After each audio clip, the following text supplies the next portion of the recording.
തങ്ങളുടെ മുന്നിൽ തല ഉയർത്തിപ്പിടിച്ച് നിസ്സഹായനായി കീഴടക്കപ്പെട്ട ആ രാജാവിനെ നോക്കി തിരുവിതാംകൂറിന്റെ എല്ലാമായിരുന്ന ശത്രുക്കളുടെ പേടി സ്വപ്നമായിരുന്ന എന്തിനേയും നിഷ്ഠൂരം നേരിടുന്ന മഹാരാജാവും അദ്ദേഹത്തിന്റെ ബുദ്ധിരാക്ഷസനായ ചാണക്യനായ മന്ത്രിയും ഒരേ സമയം അപേക്ഷിക്കുകയാണ്.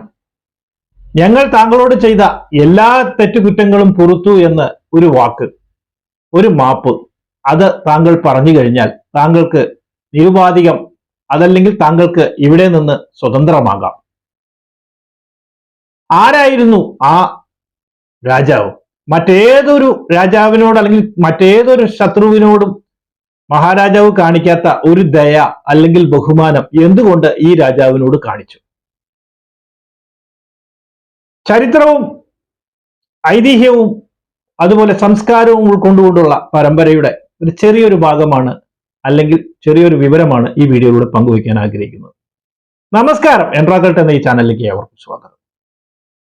ക്രിസ്ത്യാനികളെയും മുസ്ലിങ്ങളെയും ഒരുപോലെ സ്നേഹിച്ചിരുന്ന, അല്ലെങ്കിൽ ഒരു പക്ഷേ ഹിന്ദുക്കളെക്കാൾ കൂടുതൽ വിശ്വസിച്ചിരുന്ന ഒരു ബ്രാഹ്മണ രാജാവിന്റെ ചെറിയൊരു ചരിത്രം, ചെറിയൊരു ഐതിഹ്യം, അതാണ് ഈ വീഡിയോയിലൂടെ പങ്കുവയ്ക്കാൻ ആഗ്രഹിക്കുന്നത്. ഇതിലെ കഥാനായകൻ മറ്റാരുമല്ല, ചെമ്പകശ്ശേരി രാജാവാണ്. അദ്ദേഹത്തെ കുറിച്ച് ചെറിയൊരു ഐതിഹ്യമുണ്ട്. ഐതിഹ്യമല്ല, കുറച്ച് ചരിത്രവുമുണ്ട്. അതായത് കുമരനെല്ലൂർ എന്ന് പറയുന്ന കോട്ടയം ജില്ലയിലുള്ള സ്ഥലത്ത് പുളിക്കൽ ചെമ്പകശ്ശേരി ഇല്ലത്തെ ഒരു വൃദ്ധയും ഒരു ബാലനും അല്ലാതെ മറ്റാരും ആ ഇല്ലത്ത് അവശേഷിച്ചിരുന്നില്ല. വളരെ ദരിദ്രത്തിലായിരുന്നു അവർ ജീവിച്ചിരുന്നത്. കാലക്രമേണ വൃദ്ധ മരണപ്പെട്ടു. പിന്നീട് ഇദ്ദേഹം വിദ്യകളെല്ലാം അഭ്യസിച്ചു, ബ്രഹ്മചര്യം അനുഷ്ഠിച്ച് അങ്ങനെ പോകുന്ന സമയത്ത് യാതൊരു മാർഗവുമില്ല, ജീവിക്കാൻ യാതൊരു മാർഗവുമില്ല, ദരിദ്രനാണ്. പക്ഷേ ഇദ്ദേഹത്തിന്റെ ബുദ്ധിശക്തി വളരെ കൂടുതലുള്ളതുകൊണ്ടും ഇദ്ദേഹത്തിന്റെ ചില ചോദ്യങ്ങൾ ഇതൊന്നും സഹപാഠികൾക്ക് അത്ര ഇഷ്ടപ്പെടുന്നില്ല. അങ്ങനെ ഇദ്ദേഹത്തിനോട് അവർക്ക് അസൂയയും അതുപോലെ തന്നെ ദേഷ്യവും എല്ലാം ഒരേ സമയത്ത് വരുന്നതുകൊണ്ട് പലപ്പോഴും ഇദ്ദേഹത്തിനെ കളിയാക്കാൻ തുടങ്ങി. അങ്ങനെ ഒരു ദിവസം കൊച്ചി രാജാവും സാമൂതിരിയുമായിട്ടുള്ള യുദ്ധത്തിന്റെ ഇടയ്ക്ക് അവിടെ നിന്ന് രക്ഷപ്പെട്ട് പോകുന്ന അല്ലെങ്കിൽ വന്നിരുന്ന ഒരു 500ഓളം നായർ പടയാളികൾ ആ ഭാഗത്ത് വരികയുണ്ടായി. അവർ വിശന്നു വലഞ്ഞ് വരികയാണ്. അവര് ഭക്ഷണം കഴിഞ്ഞിട്ട് 2-3 ദിവസങ്ങളായി. എവിടെയെങ്കിലും ഭക്ഷണം കിട്ടുമോ എന്ന് ചോദിച്ചപ്പോൾ അവിടെ കുറച്ച് ഇയാളുടെ സഹപാഠികളായ കുറച്ച് നമ്പൂതിരികൾ ഉണ്ടായിരുന്നു. അവരോട് പറഞ്ഞപ്പോ അവര് പറഞ്ഞു, കളിയാക്കിക്കൊണ്ട്, ഈ ദരിദ്രനായ നമ്പൂതിരിയെ ചൂണ്ടിക്കാണിച്ച് അദ്ദേഹത്തിന്റെ പുറകെ പോയിക്കൊള്ളൂ, അദ്ദേഹത്തിന് നിങ്ങൾക്ക് എല്ലാവർക്കും ഭക്ഷണം നൽകാനുള്ള സാമ്പത്തിക ശേഷിയുണ്ട്, നിങ്ങളുടെ സങ്കടങ്ങളെല്ലാം അദ്ദേഹത്തിനോട് പൊറുതി അദ്ദേഹത്തിനോട് അവതരിപ്പിച്ചാൽ മതി. അങ്ങനെ ഇവർ അദ്ദേഹത്തിന്റെ പുറകെ പോകുന്നു. പോയി കഴിഞ്ഞ് അവിടെ ചെല്ലുമ്പോൾ അദ്ദേഹത്തിന് മനസ്സിലായി, മറ്റുള്ളവർ എനിക്ക് വേണ്ടിയിട്ട് അല്ലെങ്കിൽ എന്നോട് എനിക്കൊരു പണി തന്നതാണെന്ന് അദ്ദേഹത്തിന് മനസ്സിലായി. പക്ഷെ നിരാശപ്പെടുത്തിയില്ല. ആകെ ഉണ്ടായിരുന്ന ഈ പുലിനഖ മോതിരം, നക്ലസ്, അദ്ദേഹം ഒരിക്കലും അത് പല ദരിദ്രഘട്ടം വന്നിട്ടും അത് ഒഴിവാക്കിയില്ല. പിന്നെ ഉള്ളത് പുലിനഖ മോതിരമാണ്. അത് അദ്ദേഹം ഊരിക്കൊടുത്തു. അത് അദ്ദേഹം അവർക്ക് നൽകി. അത് വിറ്റ് കിട്ടുന്നത് കൊണ്ട് എന്താണെങ്കിലും കഴിച്ചോളാൻ പറഞ്ഞു. അങ്ങനെ അവരത് വിറ്റു, ഭക്ഷണം കിട്ടി. ഈ നായന്മാർക്ക് ഈ നമ്പൂതിരിയോട് പ്രത്യേക സ്നേഹവും ബഹുമാനവും അവർക്ക് പ്രത്യേക ഇഷ്ടം തോന്നി. അങ്ങനെ അദ്ദേഹത്തിന്റെ അടുത്ത് വന്ന്, ഞങ്ങൾ ഇങ്ങനെ വലഞ്ഞു തിരിഞ്ഞ് വരുമ്പോൾ ഒരാളും ഞങ്ങൾക്ക് ഭക്ഷണം തരാനുണ്ടായില്ല, പക്ഷെ അങ്ങ് മാത്രമാണ് തന്നത്. അതുകൊണ്ട് ഇനി അങ്ങാണ് ഞങ്ങളുടെ നാഥൻ, അതുകൊണ്ട് അങ്ങ് കൽപ്പിച്ചാൽ ഞങ്ങൾ പടയാളികളാണ്, എന്തു വേണമെങ്കിലും ചെയ്തു തരാം. അങ്ങനെയാണ് ഈ ചെമ്പകശ്ശേരി, അതായത് ചെമ്പകശ്ശേരി പുളിക്കൽ ഇല്ലമാണ്, അത് ലോപിച്ചാണ് ചെമ്പകശ്ശേരി ഇല്ലമാകുന്നത്. ഉടനെ അദ്ദേഹം പറഞ്ഞു, എനിക്ക് ഭക്ഷണം നിങ്ങൾക്ക് തരാൻ പറ്റും, പക്ഷെ ഞാൻ പറയുന്ന കാര്യങ്ങൾ നിങ്ങൾ ചെയ്യണം. ആദ്യം തന്നെ അദ്ദേഹം ചെയ്തത് തന്നെ കളിയാക്കിയ നമ്പൂതിരിമാരുടെ ഇല്ലത്തേക്ക് അങ്ങ് പോയിക്കോളാൻ പറഞ്ഞു. അങ്ങനെ ആ ഇല്ലത്തിൽ പോയിട്ട് നിങ്ങൾക്ക് ഇഷ്ടമുള്ളതെല്ലാം അവിടുന്ന് എല്ലാം കൊള്ള ചെയ്തോ. ഇവരവിടെ കൊള്ള ചെയ്തു എന്ന് മാത്രമല്ല, ചിലരൊക്കെ നിഗ്രഹിച്ചു എന്നുകൂടി ഐതിഹ്യത്തിലുണ്ട്. അതായത് അത് കൊട്ടാരം ശങ്കുണ്ണിയുടെ പുസ്തകത്തിലാണ് അത് എഴുതിയിരിക്കുന്നത്. അതിനുശേഷം തിരിച്ചു വന്നപ്പോൾ ഇദ്ദേഹം അവിടുത്തെ ഒരു ജന്മിയായി പതുക്കെ പതുക്കെ രാജാവായി മാറി എന്നാണ്. പിന്നീട് കുറച്ചുകൂടി കാര്യങ്ങൾ പറയുന്നുണ്ട്. എന്തായാലും ഈ ചെമ്പകശ്ശേരി രാജ്യത്തെ കുറിച്ചിട്ട് 17-ാം നൂറ്റാണ്ടിലും 18-ാം നൂറ്റാണ്ടിലും ഒക്കെയാണ് കൂടുതലായിട്ട് അറിയപ്പെടുന്നത്.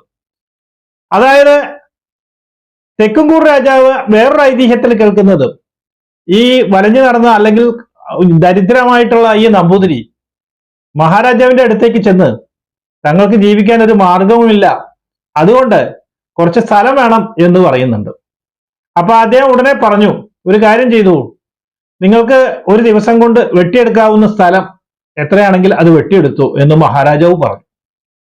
പക്ഷെ കൂടെയുള്ള മന്ത്രി സംശയിച്ചു, ഇതിൽ നിന്ന് പിന്തിരിപ്പിക്കാൻ ശ്രമിച്ചെങ്കിലും രാജാവ് കൊടുത്ത വാക്കിൽ ഉറച്ചു നിന്നു. ഇദ്ദേഹം അന്ന് തന്റെ ഒരു ഉടവാളുണ്ട്, കാരണം ഇവര് ധനുർവേദം ഒക്കെ അഭ്യസിച്ച ആളാണ് ഈ നമ്പൂതിരി. അപ്പൊ ഈ ഉടവാളെടുത്ത് ആ ഭാഗത്ത് അദ്ദേഹം ഒരു ദിവസം കൊണ്ട് നടന്ന് വെട്ടി ഉണ്ടാക്കി ഒരു പ്രദേശം ഉണ്ടാക്കി. ഇതേപോലെ ഒരു ഐതിഹ്യം വേറെയുണ്ട് കേട്ടോ. നമ്മുടെ കാരക്കാട് രാജാക്കന്മാരും ഇതേപോലെ വെട്ടിയെടുത്തോളാൻ പറഞ്ഞ സ്ഥലം അങ്ങനെ കണ്ടെടുത്തു എന്നാണ് പറയുന്നത്. ആ സ്ഥലത്ത് ഈ ഉടവാള് കൊണ്ട് വെട്ടിയത് കൊണ്ടാണ് അത് ഉടമാളൂർ എന്നതും പിന്നീട് അത് കുടമാളൂർ ആയി മാറിയതും എന്നും പറയപ്പെടുന്നുണ്ട്. ഇനി നമുക്ക് തിരിച്ച് ഇങ്ങോട്ട് വരാം. വേമ്പനാട്ട് രാജാവിന്റെ അമ്പലപ്പുഴയിലെ ഒരു ഭാഗമാണ്, ഈ നാട്ടുംപുറമാണ് ഈ ഇദ്ദേഹം രാജാവ് അതായത് സ്ഥലമാക്കി മാറ്റിയത്. പിന്നീട് അദ്ദേഹം കുടമാലൂർ മഠത്തിൽ നിന്ന് വിവാഹം കഴിച്ചു. അങ്ങനെ ഈ മഠത്തിന് അതായത് ഈ കോവിലകം അല്ലെങ്കിൽ പാലസിന് മഠം എന്നുള്ള പേര് കൂടി ലഭിക്കുകയുണ്ടായി. ആ കാലഘട്ടത്തില് കുമരനല്ലൂര് ക്ഷേത്രത്തിലെ ഊരായ്മ ഈ നമ്പൂതിരിമാർക്കായിരുന്നു. അതായത് ഇദ്ദേഹത്തിന്റെ കൂടെയുള്ള സഹപാഠികളായിട്ടുള്ള എല്ലാ നമ്പൂതിരിമാരും. അപ്പോ ഇദ്ദേഹം അവിടെ ഭരിച്ചുകൊണ്ട് വരുന്ന സമയത്ത് ചില പാപങ്ങൾ അത് മാറണമെന്നുണ്ടെങ്കിൽ ഈ ക്ഷേത്രത്തിൽ പോയി ഒരു ആനയെ നടക്കിയിരുത്തി പ്രാർത്ഥിച്ചു വരണം, എങ്കിലേ അത് മാറുകയുള്ളൂ എന്നുള്ള ഒരു പ്രശ്നം വെപ്പിച്ചതിലൂടെ അദ്ദേഹത്തിന് മനസ്സിലായി. അങ്ങനെ ഇദ്ദേഹം എന്നാൽ അങ്ങനെ ആകട്ടെ എന്ന് പറഞ്ഞുകൊണ്ട് ഈ ആനയും കൊണ്ട് ഈ കുമരനല്ലൂർ ക്ഷേത്രത്തിൽ എത്തിയപ്പോ ഈ ഊരായ്മക്കാരായ അവരോട് പണ്ട് അദ്ദേഹത്തിന്റെ സൈനികരൊക്കെ ചെയ്തിട്ടുള്ള ആ ഒരു ദേഷ്യവും പകയും ഉള്ളത് കൊണ്ട് അവർ ഇതിന്റെ അകത്തേക്ക് ഇദ്ദേഹത്തിനെ പ്രവേശിപ്പിച്ചില്ല. ഇദ്ദേഹത്തിന് ഊരായ്മ ഉണ്ടായിരുന്നു. പക്ഷെ ചെമ്പകശ്ശേരി രാജാവ് അന്ന് രാജാവായിട്ട് പതുക്കെ അറിയപ്പെടാൻ തുടങ്ങിയപ്പോൾ അദ്ദേഹത്തിനെ ഈ ഊരായ്മയിൽ നിന്ന് അവർ വിലക്കി. അങ്ങനെ വാതിലടച്ചപ്പോ ഇദ്ദേഹം കൊണ്ടുവന്ന ആനയെ ആ നടക്ക് വാതിലടച്ചില്ല, വാതിലിന്റെ അവിടെ വെച്ച് ആനയെ നിർത്തി ആനയുടെ മുകളിൽ ഒരു സ്വർണത്തിന്റെ ഒരു കിരീടം വെച്ച് ഈ ക്ഷേത്രത്തിന്റെ ഉള്ളിലേക്ക് കയറ്റി വിട്ടു എന്നാണ്. ഇപ്പോഴും ആ സ്വർണത്തിന്റെ കിരീടം ഉണ്ട് അത്രേ ആനയുടെ ആ ക്ഷേത്രത്തിൽ. അങ്ങനെ അത് കഴിഞ്ഞിട്ട് ഇദ്ദേഹം മടങ്ങിയപ്പോ ഈ ഊരായ്മയുള്ള ആൾക്കാര് അവര് ഇദ്ദേഹത്തിന്റെ ഒരു മഠം ഉണ്ടായിരുന്നതിന്റെ അടുത്ത് അത് തീ വെച്ച് നശിപ്പിക്കുകയും ചെയ്തു എന്നാണ്. എന്തായാലും ഇതാണ് ഐതിഹ്യം. ഇനി നമുക്ക് ചരിത്രത്തിന്റെ കുറച്ച് കാര്യങ്ങളിലേക്ക് വരാം. ഡോക്ടർ ജെയിംസ് പോൾ പണ്ടാരക്കളം അദ്ദേഹം എഴുതിയിരിക്കുന്ന അദ്ദേഹത്തിന്റെ ചില ആർട്ടിക്കിൾ ഉണ്ട്. അതിൽ നിന്നും മറ്റു ചില വിവരങ്ങളും കൂടിയാണ് ഞാൻ ഇതിൽ ഉൾക്കൊള്ളിച്ചിട്ടുള്ളത്. അതായത് ഈ ചെമ്പകശ്ശേരി അല്ലെങ്കിൽ ചെമ്പകം എന്നുള്ള പേര് കിട്ടാനുള്ള കാര്യം, ചെമ്പക എന്ന് പറയുന്ന ഒരു തരം സ്പെഷ്യൽ ബോട്ടാണ് അത്ര. അതായത് വളരെ വേഗത്തിൽ വെള്ളത്തിലൂടെ തുഴഞ്ഞു പോകാൻ പറ്റുന്ന ഒരു തരം ബോട്ടുകളെ വിളിക്കുന്ന പേരാണ് അത്ര ചെമ്പകം. അപ്പൊ അത്ര ഈ ചെമ്പക പൂക്കളല്ല പറയുന്നത്, അതുകൊണ്ട് അതുള്ള സ്ഥലം ഒരാൾക്ക് പോകാൻ പറ്റുന്ന രീതിയിലുള്ളത്. അപ്പൊ അങ്ങനെയുള്ള ചെമ്പകങ്ങളുള്ള സ്ഥലത്തുകൊണ്ടാണ് ചെമ്പകശ്ശേരി എന്ന് ആ സ്ഥലത്തിന് പേര് കിട്ടിയത് എന്നാണ് പറയുന്നത്. അപ്പോ ഇദ്ദേഹത്തിന്റെ കാലത്ത് ചെമ്പകശ്ശേരി രാജാവിന്റെ അല്ലെങ്കിൽ അവർക്ക് കിട്ടിയിരുന്ന ടൈറ്റില്, അതായത് ദേവനാരായണൻ എന്ന ഒരു പേരാണ് ഈ രാജാക്കന്മാര് പൊതുവെ ഉപയോഗിച്ചിരുന്നത്. മറ്റു രാജ്യങ്ങളിൽ നിന്ന് വ്യത്യസ്തമായിട്ട് ഇവര് ഈ രാജ്യം ഞാൻ രാജാവാണെങ്കിലും ഈ രാജ്യം എന്റേതല്ല, പകരം അത് ദൈവത്തിലേക്ക് സമർപ്പിച്ചിരിക്കുകയാണ്, ത്രിമൂർത്തികൾക്ക് വേണ്ടിയാണ് രാജ്യം ഭരിക്കുന്നത് എന്നതായിരുന്നു അദ്ദേഹത്തിന്റെ വിശ്വാസം. അപ്പൊ അദ്ദേഹം ഈ രാജാവ് ദേവനാരായണൻ എന്ന് പറയുന്ന ഒരു വൈസ് റീജന്റ് ആയിരുന്നു, അതായത് ത്രിമൂർത്തിയെ. ആ സമയത്ത് ഈ ദൈവത്തിന്റെ അവരുടെ ഡേറ്റ് എന്ന് പറയുന്നത് അതായത് ലോർഡ് കൃഷ്ണയാണ്. അപ്പോ ദൈവത്തിലെ ലോർഡ് കൃഷ്ണയ്ക്ക് വേണ്ടിയിട്ടാണ് ഞങ്ങൾ ഭരിക്കുന്നത്, എല്ലാം അവർക്ക് വേണ്ടിയിട്ട് അദ്ദേഹത്തിന്റെ കാൽക്കൽ വെച്ചിരിക്കുകയാണ്. അപ്പൊ ഇതിന്റെ റോമൻ ഹിസ്റ്ററി പ്രകാരം പറയുന്നത് അമ്പലപ്പുഴ രാജാക്കന്മാർ എന്ന് പറഞ്ഞു കഴിഞ്ഞാൽ അവര് ദ ഹോളി അമ്പലപ്പുഴ കിങ്സ് എന്നാണ് കൊടുത്തിരിക്കുന്നത്, കിങ്ഡം എന്നാണ് കൊടുത്തിരിക്കുന്നത്. ഇപ്പൊ 17-ാം നൂറ്റാണ്ടിൽ 18-ാം നൂറ്റാണ്ടിലും ആ കാലഘട്ടത്തിൽ പോർച്ചുഗീസുകാരും ക്രിസ്ത്യാനികളും വരികയുണ്ടായി. ഇവരുമായിട്ട് വളരെയധികം കൊമേഴ്സ്യൽ ബന്ധങ്ങൾ ഇദ്ദേഹം സ്ഥാപിക്കുകയുണ്ടായി. അദ്ദേഹത്തിന് അറിയായിരുന്നു കുറച്ച് പുരോഗതി വേണം, അതുപോലെ തന്നെ സൈനിക ശക്തിക്ക് വേണ്ടിയും വ്യാപാരങ്ങൾ നടത്തുന്നതിനൊക്കെ വേണ്ടിയിട്ടാണ് ഇവരുമായിട്ട് കൂടുന്നത്. ഇതിൽ പൂരാടം തിരുനാൾ ദേവനാരായണനാണ്, അദ്ദേഹമായിരുന്നു ഏറ്റവും പ്രശസ്തനായ അമ്പലപ്പുഴ രാജാവ്. ഈ കാലഘട്ടത്തിൽ ഈ രാജ്യത്തിനൊരു പ്രത്യേകതയുണ്ട്. സാംസ്കാരികമായി വളരെ ഉന്നതിയിൽ നിൽക്കുന്ന ഒരു സ്ഥലം, പൊതുവെ ഒരു സംസ്കാരമായിട്ടും അതുപോലെ തന്നെ സമ്പത്തിന്റെ കാര്യത്തിലും ഉയർന്നു നിൽക്കുന്ന ഒരു രാജ്യമായിരുന്നു ചെമ്പകശ്ശേരി രാജ്യം. അവിടെ കലയുടെ വിളയാട്ടമുള്ള സ്ഥലമായിരുന്നു. അങ്ങനെയാണ് കുഞ്ചൻ നമ്പ്യാർ അവിടെ വരുന്നതും അദ്ദേഹം ക്ഷേത്രത്തിൽ വന്നിട്ട് അവിടെ മിഴാവ് കൊട്ടിക്കൊണ്ടിരിക്കുന്ന സമയത്ത് ചാക്യാരുടെ മിഴാവ് കൊട്ടിക്കൊണ്ടിരിക്കുമ്പോൾ ഉറങ്ങിപ്പോയതും അതിനെ തുടർന്ന് അദ്ദേഹം കളിയാക്കി പിന്നീട് തുള്ളൽ സാഹിത്യം ഉണ്ടായതിനെ കുറിച്ചൊക്കെ നിങ്ങൾ കേട്ടിട്ടുണ്ടാവും. അതുപോലെ വളരെ കളരിപ്പയറ്റുകൾ ഉണ്ടായിരുന്ന സ്ഥലമാണ്. കാരണം നായർ പടയാളികളായിരുന്നു ഇദ്ദേഹത്തിന് ഉണ്ടായിരുന്നത്. അവർക്ക് വളരെയധികം കൂറ് ഇദ്ദേഹത്തിനോട് ഉണ്ടായിരുന്നു തുടക്കത്തിൽ. അതുപോലെ തന്നെ ഈ അമ്പലപ്പുഴ പൂരാടം തിരുനാളിന്റെ ദേവനാരായണന്റെ കാലത്താണ്, അതായത് 790 മലയാള വർഷത്തിലാണ് അമ്പലപ്പുഴ ശ്രീകൃഷ്ണ ക്ഷേത്രം പണി കഴിപ്പിക്കുന്നത്. ആ ശ്രീകൃഷ്ണ ക്ഷേത്രത്തെ പണി കഴിപ്പിച്ചതിന് അതില് ഒരു പാൽപ്പായസം ശബ്ദമുണ്ട്. അതിനെക്കുറിച്ചുള്ള ഒരു ഐതിഹ്യം എന്ന് പറയുന്നത് ഇദ്ദേഹത്തിന് വളരെ ചെസ് കളിക്കാരൻ, ചതുരംഗം കളിക്കുന്നതിൽ വലിയ താല്പര്യം ഉണ്ടായിരുന്നു. അപ്പൊ ഒരു ദിവസം ദൈവം തന്നെയാണ് ഒരു സന്യാസിയുടെ രൂപത്തിൽ അവിടെ വരികയും ചതുരംഗം കളിക്കാൻ വെല്ലുവിളിക്കുകയും അദ്ദേഹം ആ വെല്ലുവിളി ഏറ്റെടുത്തു. പകരം ഒറ്റ കാര്യം മതി, അദ്ദേഹം ജയിച്ചു കഴിഞ്ഞാൽ, ഈ സന്യാസി ജയിച്ചു കഴിഞ്ഞാൽ ഓരോ ചതുരംഗത്തിന്റെയും ഇരട്ടിയിലധികമാക്കിയിട്ട് എത്രയാണോ വെച്ചാൽ അത്രയും കുമ്പിള് നെല്ല് കൊടുക്കണമെന്നായിരുന്നു. അങ്ങനെ ഈ ഒരു കളി ജയിച്ചപ്പോ ഇദ്ദേഹത്തിന് അത് ആദ്യം ഇത് മനസ്സിലായില്ല രാജാവിന്. നോക്കുമ്പോൾ ഈ ഒരു കള്ളിയുടെ ഇരട്ടി ഇരട്ടി ഇരട്ടി വരുന്ന സമയത്ത് ഇദ്ദേഹത്തിന്റെ നെല്ലറ അല്ലെങ്കിൽ അതിന്റെ ഉള്ളിലത്തെ നെല്ല് തകയാതെ വന്നു. അങ്ങനെ അദ്ദേഹം അപേക്ഷിച്ചപ്പോൾ അദ്ദേഹം പറഞ്ഞു, ഞാനൊരു പരീക്ഷണം നടത്തിയതാണ്, അതുകൊണ്ട് ഇനി മുതൽക്ക് അമ്പലപ്പുഴ ഒരു പാൽപ്പായസം ഉണ്ടാക്കി എന്നെ സമർപ്പിച്ചാൽ എനിക്ക് സന്തോഷമായി, അപ്പൊ അതിന് വളരെ ഈക്വൽ ആവും എന്ന് പറഞ്ഞ അങ്ങനെയാണ് ഇത്ര അമ്പലപ്പുഴ പാൽപ്പായസത്തിന്റെ ഐതിഹ്യം. അത് ഐതിഹ്യമാണ്. ഇനി എന്തായാലും നമുക്ക് ചരിത്രത്തിലേക്ക് കുറച്ച് വരാം. അപ്പൊ ഈ ചമ്പക്കുളം ബോട്ട് റേസിനെ കുറിച്ച് പറയുന്ന സമയത്ത് ഇദ്ദേഹം അമ്പലപ്പുഴ ശ്രീകൃഷ്ണ ക്ഷേത്രം നിർമ്മിച്ചു.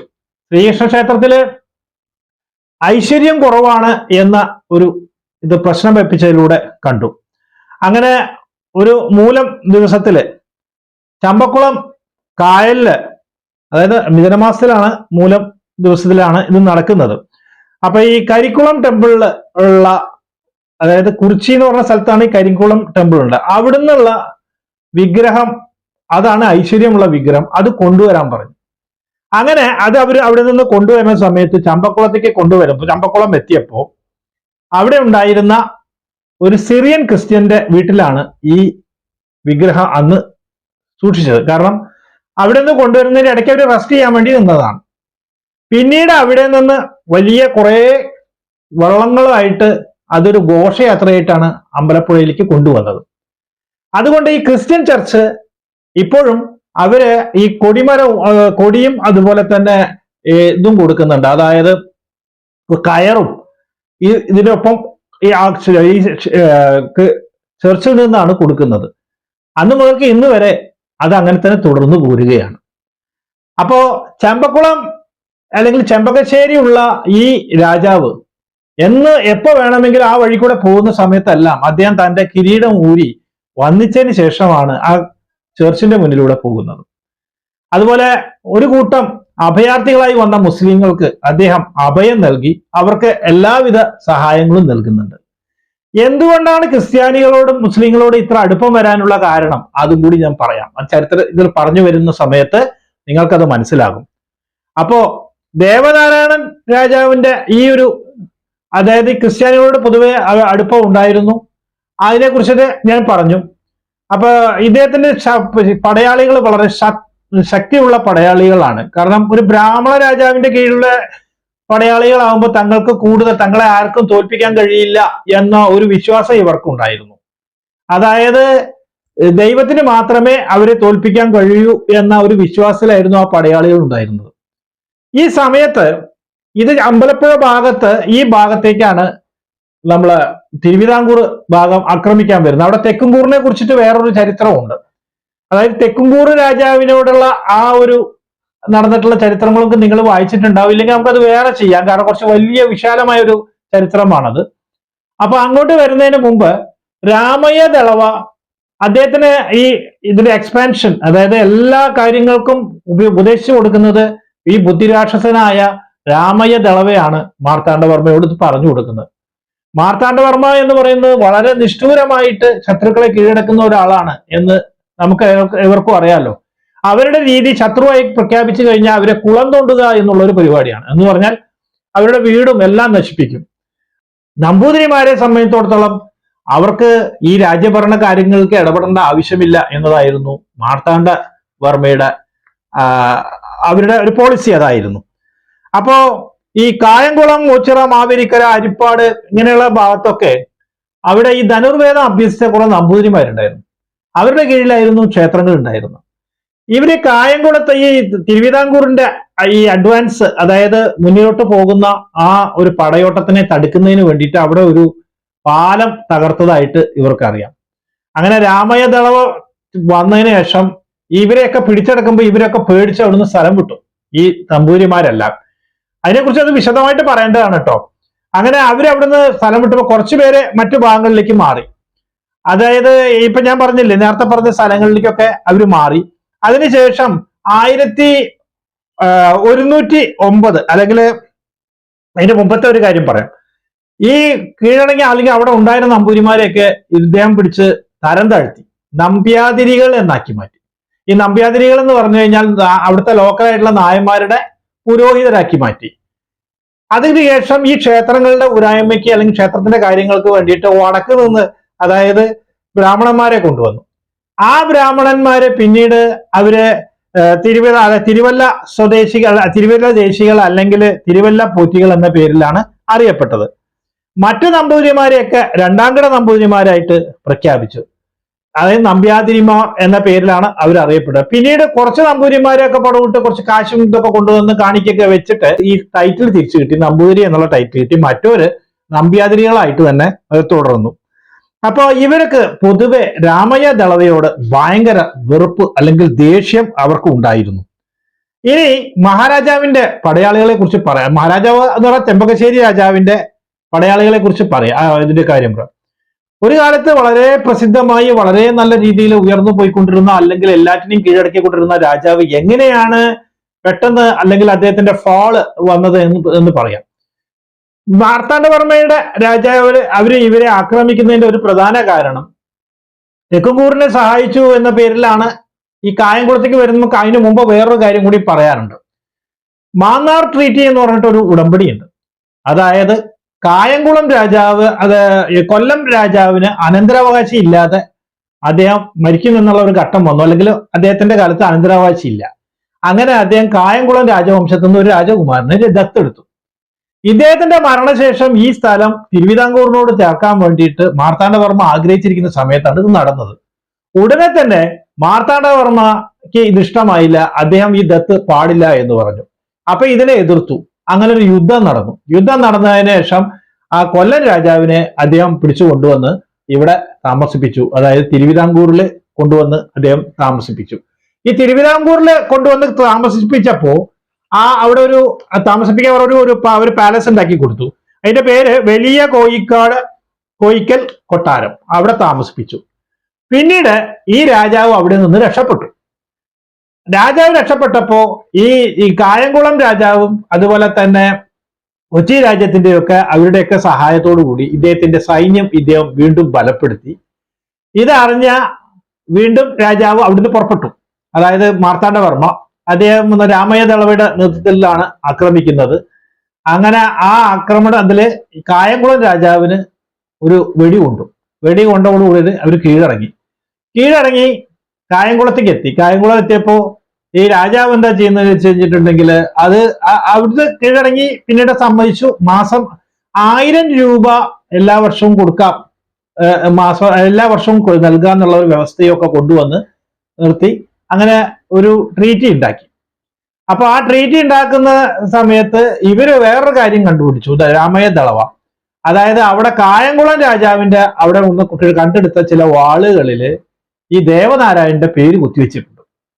അപ്പൊ ഇവർക്ക് ദേവനാരായണനുമായിട്ട് സഹായമുണ്ട് എന്നുള്ള. അപ്പൊ തെക്കുംകൂറ് രാജാവും കായംകുളവും അതുപോലെ അമ്പലപ്പുഴ രാജാവും എല്ലാവരും കൂടിയിട്ടാണ് ഈ മാർത്താണ്ഡവർമ്മയുടെ ഈ പടയോട്ടത്തിനെ തടുക്കുന്നത് എന്നുള്ള രീതി വന്നപ്പോൾ ആ ശത്രുക്കളെയൊക്കെ നീക്കം ചെയ്യണം എന്ന് പറഞ്ഞുകൊണ്ടാണ് അമ്പലപ്പുഴയിലേക്ക് വരുന്നത്.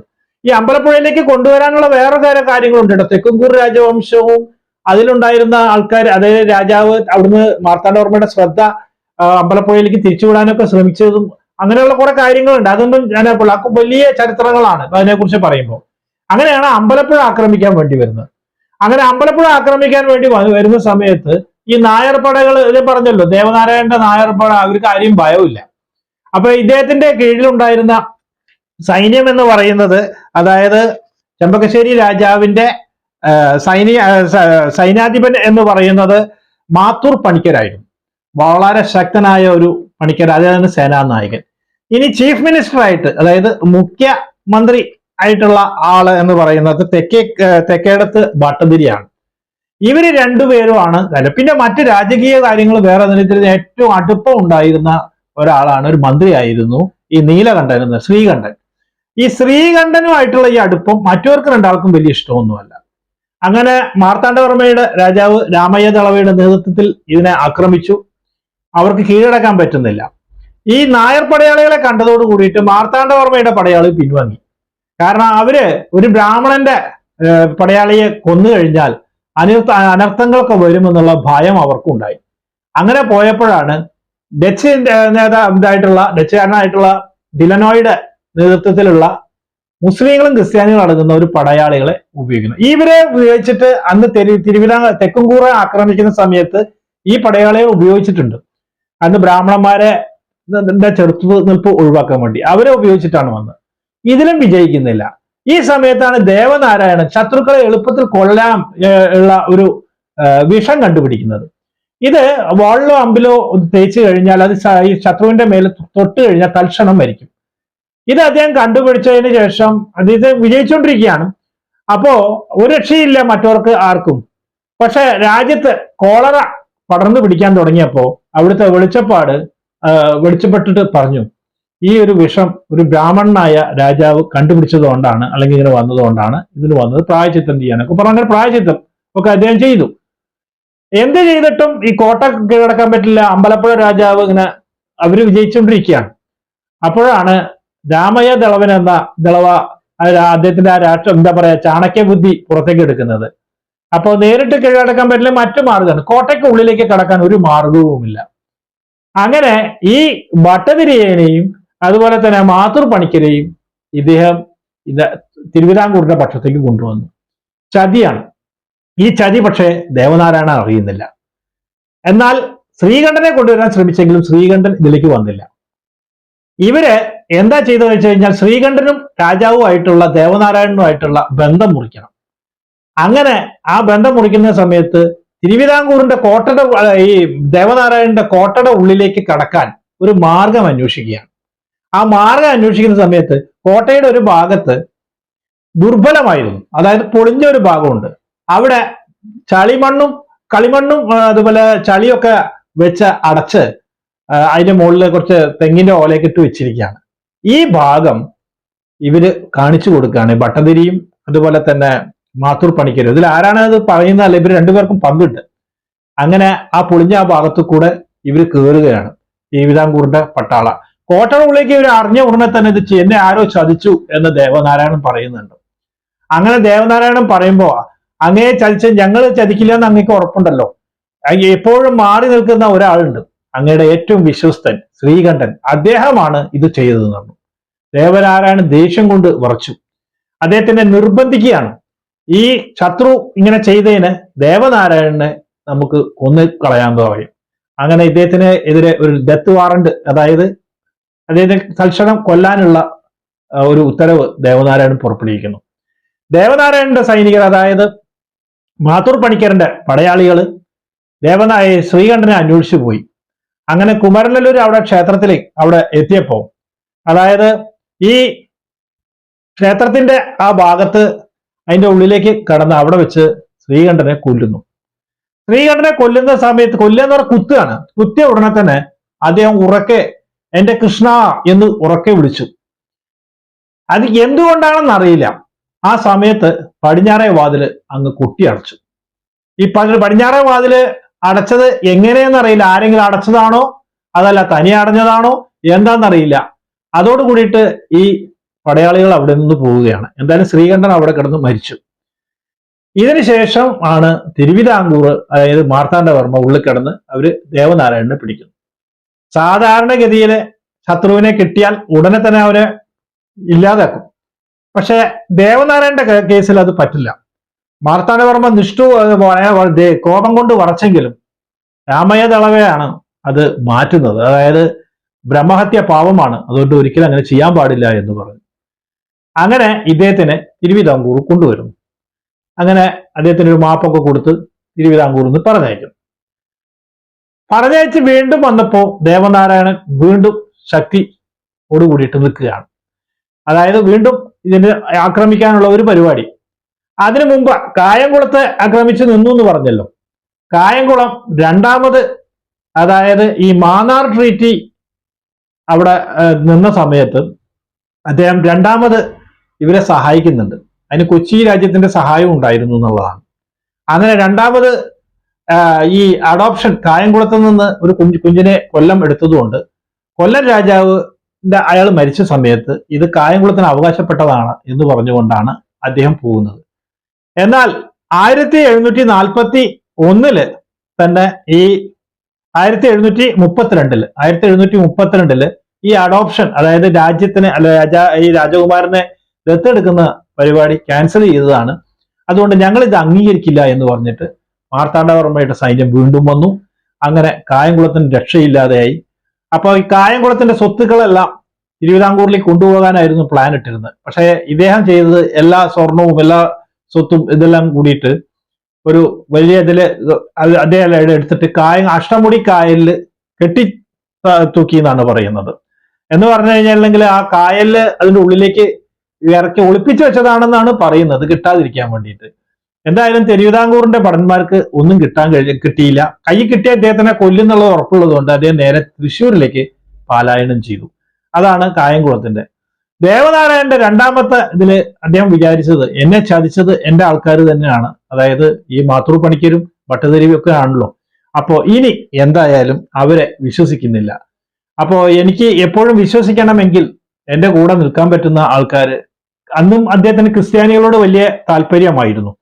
അങ്ങനെ ക്രിസ്ത്യാനികളുടെ ഒരു സൈന്യം, ക്രിസ്ത്യാനികളും അതുപോലെ തന്നെ മുസ്ലിങ്ങളുടെ ഒരു സൈന്യത്തിനെ അദ്ദേഹം ഉണ്ടാക്കി. ഇത് രണ്ടുപേരും കൂടിയിട്ട് മിക്സഡ് ആയിട്ടുള്ള ഒരു സൈന്യമാണ് ഉണ്ടാക്കിയത്. അപ്പൊ അദ്ദേഹത്തിന്റെ ആ സൈന്യത്തിന്റെ തലവനായിട്ട് കല്ലുക്കുളം തൊമ്മൻ പണിക്കരായിരുന്നു അതിന്റെ കമാൻഡറായിട്ട് ഉണ്ടായിരുന്നത്. ഇദ്ദേഹത്തിന്റെ ഈ അന്തർജനത്തിന്റെ ബോഡി ഗാർഡായിട്ടുണ്ടായിരുന്ന ക്രിസ്ത്യാനികളായിരുന്നു. അവര് അവസാനം വരെ ക്രിസ്ത്യാനികൾ രാജാവിന്റെ കൂടെ നിന്നു. അതായത് അന്ന് തൊട്ട് ഇപ്പോഴും നമ്മൾ ഈ ചമ്പക്കുളം അല്ലെങ്കിൽ ഇതിന്റെ ഈ ചെമ്പകശ്ശേരിയിലത്തെ കാര്യങ്ങളിൽ ഇതിൽ വരുന്ന സമയത്ത് ക്രിസ്ത്യാനികൾക്കുള്ള പങ്ക് ഒരിക്കലും ആർക്കും നിഷേധിക്കാൻ കഴിയില്ല. അവസാന നിമിഷം വരെ അവര് രാജാവിന്റെ കൂടെ ചതിയില്ലാതെ നിന്നു. ചതിച്ചത് കൂടെ നിന്നവരാണ് എന്ന് രാജാവിന് മനസ്സിലായി. അതുകൊണ്ടാണ് അങ്ങനെ ചെയ്തത്. അപ്പോ ഇദ്ദേഹം ഈ ഒരു സൈന്യത്തിനെ വെച്ച് തിരുവിതാംകൂറിനെ കീഴ്പ്പെടുത്താമെന്നാണ് വിചാരിച്ചത്. പക്ഷെ അദ്ദേഹത്തിന് മിസ്കാൽക്കുലേഷൻ ഉണ്ടായി. കാരണം പോർച്ചുഗീസുകാരുടെ നിന്ന് സഹായമായിരുന്നു അദ്ദേഹം ആവശ്യപ്പെട്ടിരുന്നത്. പക്ഷെ പോർച്ചുഗീസുകാർ വേണ്ട വിധത്തിലുള്ള സഹായം നൽകിയില്ല. അപ്പോ വേണ്ട സമയത്ത് കിട്ടിയില്ല. ഈ യുദ്ധങ്ങളെ കുറിച്ചിട്ടുള്ള കുറെ കാര്യങ്ങൾ അത് എന്തോ അവഗണിക്കപ്പെട്ടിട്ടുണ്ട്. നമുക്ക് രേഖകളിൽ ഇതെങ്ങനെയൊക്കെയായിരുന്നു യുദ്ധം ഉണ്ടായത്, ആദ്യം കൊടിയ ഘോര യുദ്ധം നടന്നു എന്നാണ്. അവസാനം രാമയ്യ ദളവയുടെ സൈന്യം പിടിച്ചുകൊണ്ടായി ഇദ്ദേഹത്തിനെ കൊണ്ടുപോയിട്ട് ഇനി വിടണ്ട, തിരുവിതാംകൂർ അവിടെ പാലസിൽ താമസിപ്പിക്കാമെന്ന് പറഞ്ഞു. ഒരു ബ്രാഹ്മണനെ തടവുകാരനായി കൊണ്ടുവന്നത് കൊണ്ടായിരിക്കാം എന്ന്, അല്ലെങ്കിൽ അത് കൊണ്ടുവന്ന സമയത്ത് അവർ ആദ്യം മറ്റൊന്നും ചിന്തിച്ചില്ല. പക്ഷെ അന്നത്തെ കാലത്ത് കുറെ അന്ധവിശ്വാസങ്ങളും വിശ്വാസങ്ങളും ഒക്കെ ഉള്ള കാലഘട്ടമായിരുന്നല്ലോ. കൊട്ടാരത്തിൽ പലർക്കും അസുഖങ്ങൾ വന്നു തുടങ്ങി. ഈ അസുഖങ്ങൾ മാറുന്നില്ല. അങ്ങനെ പ്രശ്നം വെപ്പിച്ചു നോക്കിയപ്പോ മനസ്സിലായി, ഒരു ബ്രാഹ്മണനായ ഒരു രാജാവിനെ നിങ്ങൾ തടവുപുള്ളിയായി വെച്ചതുകൊണ്ടാണ് ഇങ്ങനെ സംഭവിച്ചതെന്ന്. ഉടനെ തന്നെ അദ്ദേഹത്തിന് തിരിച്ചു വെറുതെ വിടാൻ വേണ്ടിയിട്ടുള്ള പരിപാടി നോക്കി. വെറുതെ വിട്ടാൽ മാത്രം പോരാ, അദ്ദേഹം മനസ്സറിഞ്ഞുകൊണ്ട് നിങ്ങളോട് ക്ഷമിച്ചു അല്ലെങ്കിൽ ക്ഷമ പറഞ്ഞാൽ മാത്രമേ ഇതിന് പരിഹാരമാവുകയുള്ളൂ എന്ന് പറഞ്ഞു. അങ്ങനെ മനമില്ലാ മനസ്സോട് കൂടിയിട്ട് രാമയ്യ ദളവയാണ് ഇദ്ദേഹത്തിനെ കൊണ്ട് അവരുടെ രാജാവിന്റെ മുന്നിൽ ക്ഷമ പറയിപ്പിക്കുകയാണ്. അപ്പോഴാണ് അദ്ദേഹം പറഞ്ഞത്, അതായത് നിങ്ങൾ ചെയ്ത തെറ്റുകൾക്ക് കർമ്മത്തിന്റെ ഫലം അത് അനുഭവിച്ചേ തീരൂ എന്ന് പറഞ്ഞു. എന്ന് പറഞ്ഞുകൊണ്ടാണ് അദ്ദേഹം അവിടുന്ന് പോകുന്നതെന്നാണ്. എന്ന് പറഞ്ഞ കർമ്മഫലം അത് ആർക്കും ഒഴിവാക്കാൻ കഴിയുകയില്ല. പക്ഷെ പിന്നീട് ദേവനാരായണൻ രാജഭരണത്തിലേക്ക് വരുന്നില്ല. അദ്ദേഹത്തിന്റെ കൊട്ടാരത്തിൽ തന്നെ ഇരുന്നു. അദ്ദേഹം ക്ഷേത്രത്തില്, കുമരനല്ലൂർ ക്ഷേത്രത്തില് അദ്ദേഹം പോയി എല്ലാ അവിടെയുള്ള പ്രതിഷ്ഠകൾ പൂജകളൊക്കെ നടത്തിക്കൊണ്ടിരുന്നു. ഒരു സന്യാസിയുടെ രീതിയായിരുന്നു. അപ്പൊ അദ്ദേഹം കീഴടങ്ങുന്ന സമയത്ത് ഈ ഗ്രാനറിയുടെ, അദ്ദേഹത്തിന്റെ നെല്ലറയുടെ അല്ലെങ്കിൽ പത്തായപ്പുരയുടെ താക്കോലും ഖജാനയുടെ താക്കോലും ഇത് എല്ലാം കൂടി ഇതെടുത്തിട്ട് ഈ അമ്പലപ്പുഴ അല്ലെങ്കിൽ അവിടെ ക്ഷേത്രത്തിൽ വന്നിട്ട് ദൈവത്തിന്റെ മുന്നിൽ കീഴടക്കുകയാണ്. കാരണം രാജ്യം ഞാൻ എന്നെ നോക്കാൻ ഏൽപ്പിച്ചിരിക്കുകയാണ് എന്ന് പറഞ്ഞാൽ ദൈവത്തിന്റെ ദാസനാണ്, അതുകൊണ്ട് എനിക്ക് എന്റെ രാജ്യമല്ല അത് എന്ന് പറഞ്ഞ് കൊടുക്കുന്നുണ്ട്. അപ്പൊ അദ്ദേഹം അതൊരു മാതൃകയാക്കിയതാണ്. അതിനുശേഷമാണ് അദ്ദേഹം ഇങ്ങനെ വന്ന് ഇവിടെ വരുന്നു. ലാസ്റ്റ് ആയപ്പോ അദ്ദേഹത്തിന് വെറും ഫുള്ളി എന്താ പറയാ ആത്മീയതയിലേക്ക് അവർ നീങ്ങി. ഉച്ച വരെ ഭഗവത്ഗീതയും അതുപോലെ തന്നെ മറ്റ് റിലീജിയസ് ആയിട്ടുള്ള പുസ്തകങ്ങളൊക്കെ വായിച്ച് അദ്ദേഹം ഇരുന്നു. ഏറ്റവും അവസാനം ലാസ്റ്റ് മൂവ്മെന്റിൽ അദ്ദേഹം അത് കഴിഞ്ഞതിന് ശേഷം അങ്ങനെ പോവുകയാണ്. അതോടുകൂടിയിട്ട് ചെമ്പകശ്ശേരി രാജ്യം ഇല്ലാതായി എന്നല്ല, അടുത്ത ഈ അമ്പലപ്പുഴ രാജാക്കന്മാരുടെ ഈ നമ്പൂതിരി ഭരണം അതോടെ അവസാനിച്ചു. പിന്നെ കൈമള് മറ്റുള്ള ഇവരൊക്കെയാണ് വരുന്നത്. പിന്നെ അത് കഴിഞ്ഞതിന് ശേഷം ഈ മാതൃകയാണ് മാർത്താണ്ഡവർമ്മയും പിന്നീട് പിന്തുടർന്നത്. അതായത് മാർത്താണ്ഡവർമ്മ പിന്നീട് ചെയ്യുന്നത് ഈ ലാസ്റ്റ് വെച്ചിട്ട് അദ്ദേഹം തൃപ്പാടി നമ്മളൊക്കെ പഠിച്ചിട്ടുണ്ടാവും. അതായത് രാജ്യത്തിനെ ശ്രീ പത്മനാഭന്റെ മുന്നിൽ കൊണ്ടുപോയിട്ട് കാൽക്കൽ വെക്കുന്നു. അത് ഇദ്ദേഹത്തിനെ കോപ്പി ചെയ്തതാണ് എന്നാണ് പറയുന്നത്. രാമയ്യ ദളവയെ പോയപ്പോൾ തന്നെ അദ്ദേഹത്തിന്റെ വലം കൈ പോയി കഴിഞ്ഞു മാർത്താണ്ഡവർമ്മയുടെ. പിന്നീട് അദ്ദേഹം അധികം കാലം ജീവിച്ചിരുന്നില്ലല്ലോ. അതിനെക്കുറിച്ച് നമുക്ക് വേറൊരു വീഡിയോ ചെയ്യാം. അതിനെ കുറച്ചും കൂടി വളരെ രസകരമായ ഒരു ഇതാണ്. അത് ഞാൻ പിന്നീട് പറയാം. ഓരോരോ എപ്പിസോഡ് ഓരോ ഇതിനെ കുറിച്ചാണ് പറയുന്നത്. അപ്പൊ ഇതിനെ കുറിച്ചിട്ട് ഇനി കൂടുതൽ പറയുന്നില്ല. പിന്നെ അദ്ദേഹത്തിന് വിവാഹം കഴിക്കാൻ പാടില്ല. അദ്ദേഹത്തിന്റെ ലാസ്റ്റ് 2 സ്റ്റേജ് ഉണ്ട് ഈ ചെമ്പകശ്ശേരി രാജാക്കന്മാരെ കുറിച്ചിട്ട്. അതിൽ ഒരു സ്റ്റേജാണ് നമ്മൾ പറഞ്ഞ, ഒന്നില് മക്കളില്ലാത്തതുകൊണ്ട് അദ്ദേഹം വീണ്ടും വിവാഹം കഴിച്ചു. ആ വിവാഹം കഴിച്ചപ്പോൾ അതിൽ കുട്ടികളുണ്ടായില്ല. പിന്നെ അത് കുറച്ച് കഴിഞ്ഞപ്പോൾ അവര് മരിച്ചു. പിന്നെ വീണ്ടും ഒരാളെ കല്യാണം കഴിക്കുന്നുണ്ട്. ഒരു ഭാര്യ ഉള്ളപ്പോൾ തന്നെ വേറെ കല്യാണം കഴിക്കുന്നുണ്ട്. 3 ഭാര്യമാര് ഉണ്ടായിരുന്നു എന്നൊക്കെ വേറെ ഒന്നിൽ കണ്ടിട്ടുണ്ട്. മറ്റൊന്നിൽ കണ്ടത് കല്യാണം കഴിക്കുകയാണെങ്കിൽ രാജ്യഭരണം ഒഴിവാക്കണം എന്ന് പറഞ്ഞുകൊണ്ട് അദ്ദേഹം കല്യാണം കഴിച്ചില്ല എന്ന് പറയുന്നുണ്ട്. അതൊക്കെ ഓരോ ഐതിഹ്യങ്ങളാണ്. എന്തായാലും വീഡിയോ ഇഷ്ടപ്പെട്ടോ ഇല്ല എന്ന് എനിക്കറിയില്ല. എന്തായാലും പുതിയൊരു വിഷയവുമായിട്ട് അടുത്ത വീഡിയോയിൽ വരാം. വിഷ്വൽസൊക്കെ ആയിട്ട് തന്നെ വരാം. പക്ഷെ ഇപ്പൊ നമുക്ക് യാത്ര കുറച്ച് ബുദ്ധിമുട്ടുണ്ട്. അപ്പൊ അതുകൊണ്ടാണ്. ഓക്കെ, അപ്പോൾ എല്ലാവർക്കും ഒരിക്കൽ കൂടി നന്ദി.